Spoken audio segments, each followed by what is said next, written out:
En esta ocasión hablaremos sobre la insurrección del Ejército Zapatista de Liberación Nacional en México.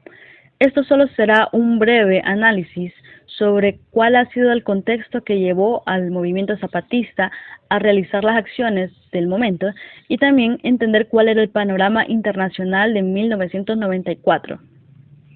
Desde la conquista de México por los españoles, los pueblos indígenas de Chiapas fueron desplazados hacia las zonas más hostiles de la región. En 1822 se estableció la República Federal en México y los Estados Unidos fueron el primer país en reconocer su independencia. Sin embargo, en 1846 desataron una guerra contra esa república, arrebatándole una parte importante de su territorio. A principios del siglo XX se producen dos eventos que serán determinantes en historia mexicana. Comienza la producción de petróleo y se producen los primeros movimientos revolucionarios en contra de la dictadura de Porfirio Díaz. En 1917, año que finalizó oficialmente el movimiento armado, se redactó una nueva constitución que da lugar a 1929 que se forme el Partido Revolucionario Nacional, más tarde PRI, que gobernó por más de 70 años. En los 50, cuando el petróleo fue nacionalizado, las comunidades indígenas fueron desplazadas hacia las tierras altas y los más pobres empezaron a emigrar hacia la selva lacandona. En los 70, la producción de petróleo separó, o mejor dicho, marcó una gran diferencia entre aldeas. Por un lado encontramos a un grupo rico y por otro a la gente que se empobreció y tuvo que emigrar. Para poder comprender mejor el fenómeno del surgimiento del ejército zapatista, es importante considerar el contexto internacional que incidió en su nacimiento. Desde mediados de la década de los 70, la economía mundial se hundió en una profunda crisis global, poniendo fin al mundo de la posguerra. En estas circunstancias, pueden distinguirse por lo menos 4 aspectos diferentes. 1. La crisis de la economía capitalista mundial. La crisis hizo de que la economía global se hundiera en una sucesión de fuertes caídas y breves recuperaciones. Esto se tradujo en la aguda recesión iniciada en 1990. La profundidad, extensión y duración de ella permite compararla con la crisis de los años 30. 2. La crisis del socialismo de Estado. La desaparición del bloque del Este como resultado de la decadencia del régimen burocrático estatista que constituía el fundamento del sistema socialista, modificó las fuerzas políticas, sociales e ideológicas aglutinadas por más de medio siglo como principal expresión de crítica y lucha organizada contra el capitalismo. Lo más emblemático de este proceso fue la caída del muro de Berlín. 3. Otro de los grandes factores que configuran la crisis mundial es el agudo deterioro de las condiciones ambientales para la vida humana en el planeta Tierra, como el resultado del ritmo y las modalidades del crecimiento económico y demográfico mundial. 4. Por último, la conjunción de los elementos anteriores han dado lugar al desmoronamiento del orden mundial bipolar, el conflicto este-oeste, que rigió al mundo desde el fin de la Segunda Guerra Mundial. Este se basó en la confrontación entre dos sistemas políticos, económicos totalmente diferentes y en el equilibrio nuclear entre las dos superpotencias que los abanderaba.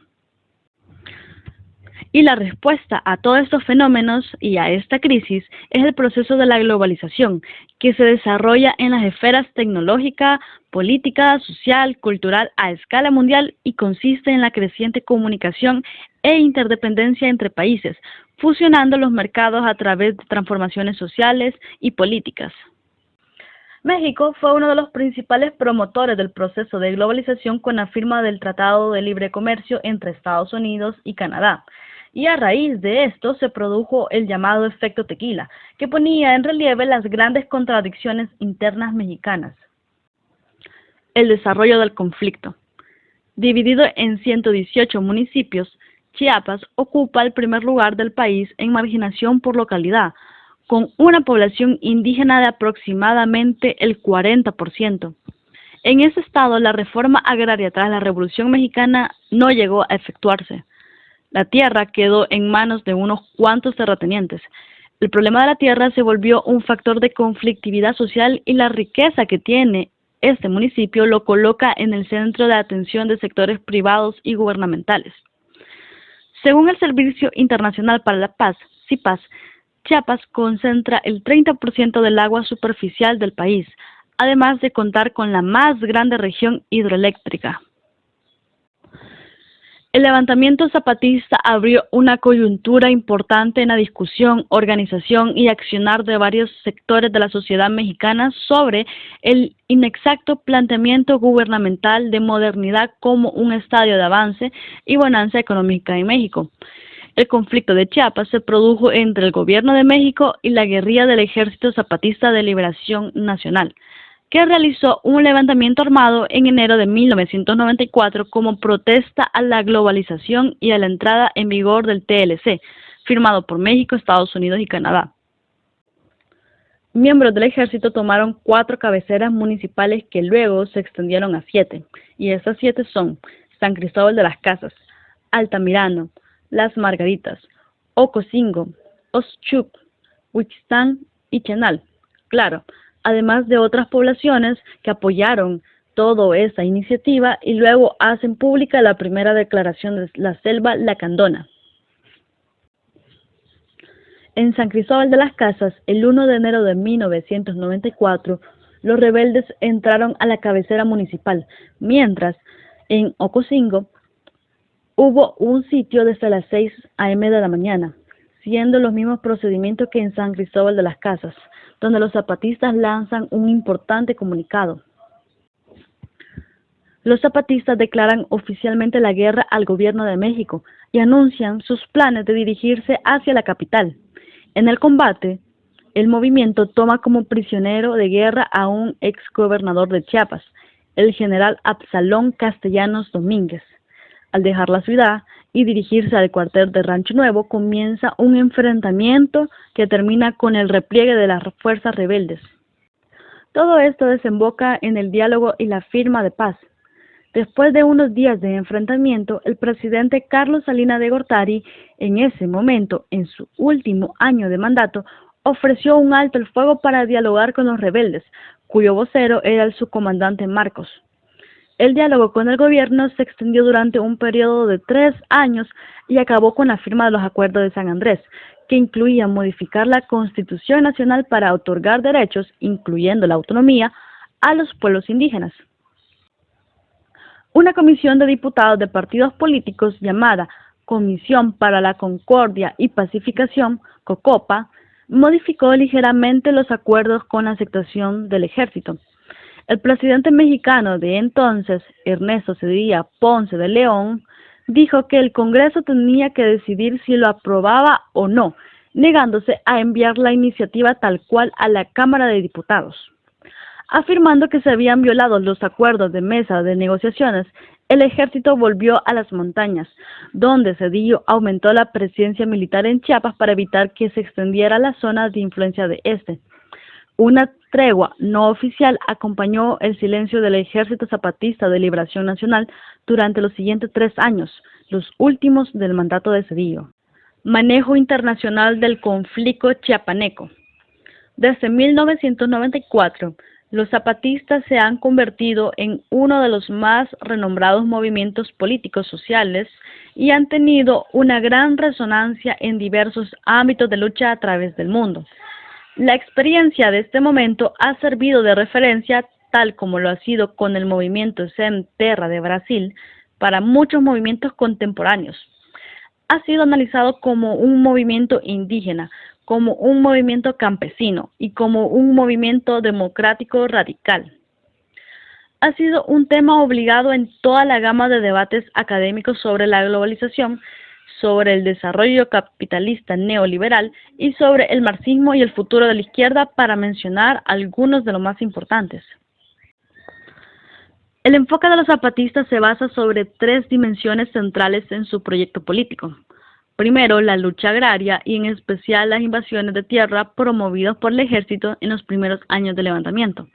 Segundo, la lucha por el reconocimiento legal de los derechos y el reconocimiento a la cultura indígena, especialmente en los acuerdos de San Andrés. Y por último, la construcción de estructuras de gobierno autónomo, paralelas a la estructura de gobierno ya existente. Esos aspectos proyectan nacional e internacional al movimiento zapatista, influyendo en las agendas políticas dentro de México. De igual manera, influyen en el movimiento altermundista y contra el neoliberalismo. También lo que se podía denominar la lucha dentro de la de las mujeres zapatistas por su mayor participación y el respeto de sus derechos. Eventos posteriores.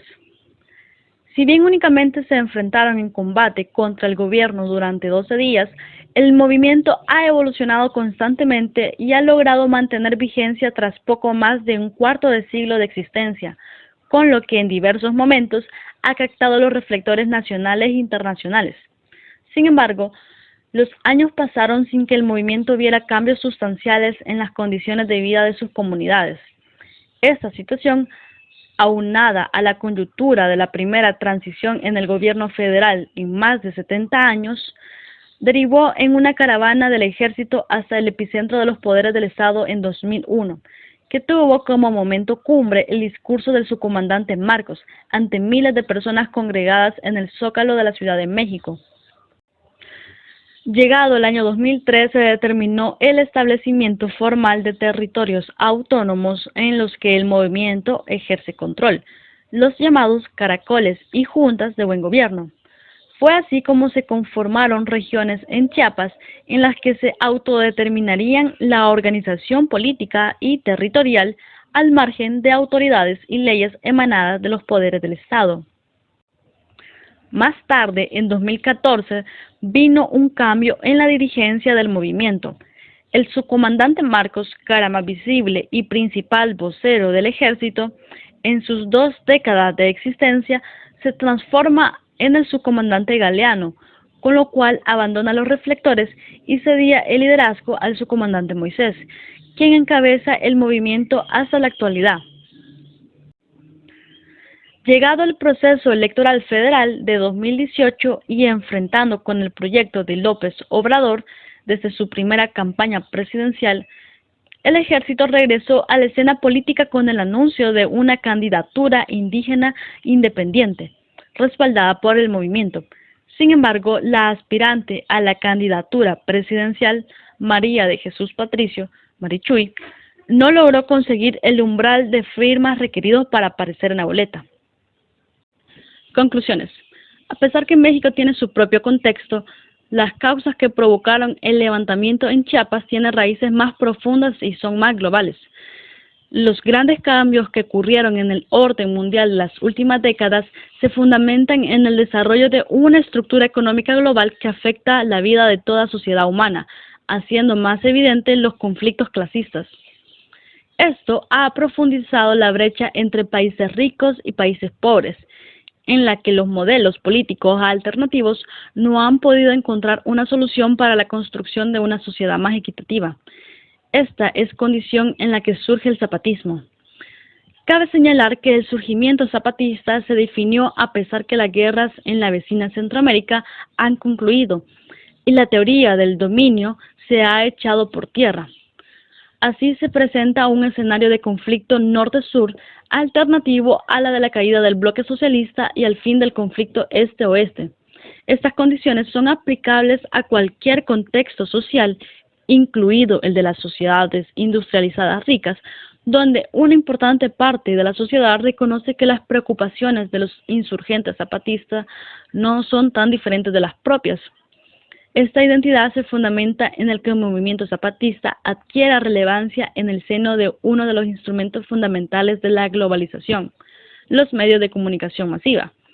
La comprensión del poder mediático por los zapatistas con su narrativa postmoderna ha influido en los métodos que adquieren a nivel mundial una gran diversidad de movimientos anticapitalistas en sus métodos de lucha.